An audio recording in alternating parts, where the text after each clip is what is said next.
Hey, so there's an island off the southern tip of Japan where the trees are older than the pyramids, the moss is thick enough to be furniture, and it rains so much the locals joke it happens 35 days a month. Yakushima rewards people who show up prepared. Because the good stuff, the ancient cedars, the Ghibli forest, the tree nobody can agree on the age of, all require real decisions about timing and trail commitment. I already mapped out the whole 4-day route in a template you can grab, links in the description. Spring is the window here, mild air, peak moss from snowmelt, waterfalls running full, and none of the summer humidity or typhoon risk that can shut trails down. Day 1 is about arriving, eating something weird, and remembering that this place is an island, not just a mossy mountain with a ferry terminal. Miyanoura is where the ferry drops you, and it's the only town on Yakushima with anything resembling a street life, a few restaurants, a couple shops, and one very specific local specialty. That specialty is flying fish sashimi, because apparently a fish that evolved to launch itself out of the water tastes best raw on a granite island of 3,000 people in the East China Sea. Eat, orient yourself, and this matters, withdraw cash here, because ATMs inland are scarce and a lot of the small restaurants on this island don't take cards. This port used to ship out ancient cedar logs. Now it unloads tourists heading for those same trees, which is a nice bit of circular history before you go find them. The Yakusugi Museum sits in Anbo on the east side, about half an hour from Miyanoura, and its job is to make sure you understand what you're about to walk through for the next 2 days. On Yakushima, cedar older than 1,000 years earns its own word, Yakusugi.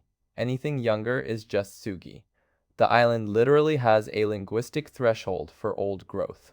The star exhibit is a cross-section of a 1,660-year-old cedar where you can count every ring, and there's a spot where you shave off a sliver of Yakusugi wood and smell it. Same scent the trees have been putting out for millennia. Don't skip this thinking the forest speaks for itself, because the forest speaks in moss and bark, and this place translates. Isso Beach is a sheltered cove on the north coast where the water is calm enough to actually swim. Rare for Yakushima, and the color is an unexpected turquoise that doesn't match the island's reputation for rain. Local snorkeling tours launch from here to find sea turtles, and there's a lighthouse trail above the beach that gives you a proper panorama of the coastline. After a museum full of 1,000-year-old tree cross-sections, standing barefoot on warm sand is a useful reminder that this place is a subtropical island, not just a wet forest with a ferry. If it's overcast and windy, skip it and spend the time driving the coastal road instead. The beach needs sun to be worth it. Day 2 is the ancient cedar day.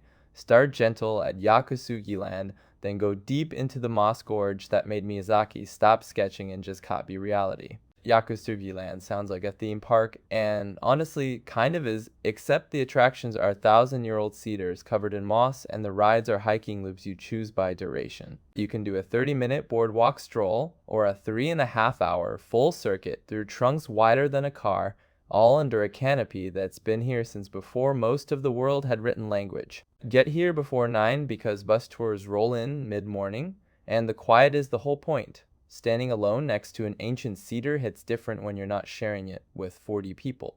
The trails are well maintained but slippery, because on Yakushima, wet is the default setting. Wear something with grip, and bring a layer, because mountain temperatures drop fast even in spring.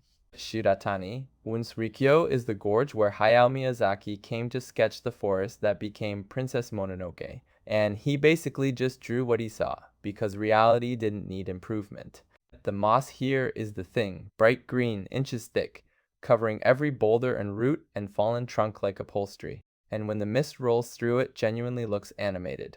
The Taikoi Rock course to the Mononoke Forest area is a proper hike with elevation gain, budget at least 3 or 4 hours, and wear shoes with grip, because those routes are slippery year-round. On weekends, pre-book a parking spot online because the lot fills early. On weekdays, you can be more relaxed about it.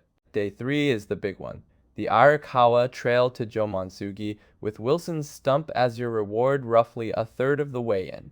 Wilson's Stump is the hollowed-out base of what was once the largest cedar on Yakushima, and it's big enough to walk inside, look up, and the opening in the trunk frames the sky in a heart shape. It's named after E.H. Wilson, a British botanist who traveled halfway around the world in the early 1900s to document it, and his reward was getting a dead tree named after him, the 19th century scientist equivalent of a blue checkmark. You'll hit this on the Arakawa Trail on your way to Jōmon Sugi, because it's a natural rest point and mid-morning light fills the heart shape from above. Don't linger too long though. This is a scene along the way, not the destination, and you've still got kilometers of trail ahead. Jōmon Sugi is a single cedar tree, somewhere between 2200 and 7200 years old. The range is that wide because you can't ring count a living tree this size without killing it. And nobody's willing to do that. It's 25 meters tall with a trunk circumference over 16 meters, and if the higher estimates are right, this tree was alive before the Egyptian pyramids were built. Getting there means a 9 or 10 hour round trip on the Arakawa Trail, and you need an entry permit. Daily numbers are strictly capped and they sell out, especially around weekends and Golden Week. The tree sits behind a fence at a viewing platform, and when you arrive it's slightly smaller than your imagination built it up to be, and somehow that makes it more real. Day 4 is the Exhale, waterfalls, a wild beach, and a tidal hot spring that only exists for a couple of hours at a time. Konotaki drops 88 meters straight down a granite cliff on Yakushima's west side, and it's one of Japan's officially designated 100 best waterfalls. Yes, that's a real list that a real committee sat down and ranked. You hear it before you see it, and on a sunny day, the white water against the dark granite is sharp enough to look almost engineered. After yesterday's 9-hour hike, this is drive-up spectacle. Park, walk to the viewpoint, done, which is exactly what your legs want. Spring snowmelt means the volume is at its peak right now, so you're seeing this waterfall at its most dramatic. Inakahama, up on the northwest coast, is the single most important loggerhead sea turtle nesting beach in the entire North Pacific. NOAA tracks this sand as a key index site for the population. In spring, you won't see turtles. They come June through mid-July, but you'll have this long, quiet beach with mountains behind it almost entirely to yourself. It's less resort and more this is where a prehistoric animal drags itself ashore to lay eggs, which gives the whole place a weight that a normal beach doesn't have. Come for the walk and the contrast. After 3 days of forest and mountain, standing on open sand with the sound of heavy surf is its own kind of reset. Hirauchi Kaichu Onsen is a set of natural hot spring pools carved into coastal rock that only exist at low tide. When the tide comes back in, the ocean swallows them.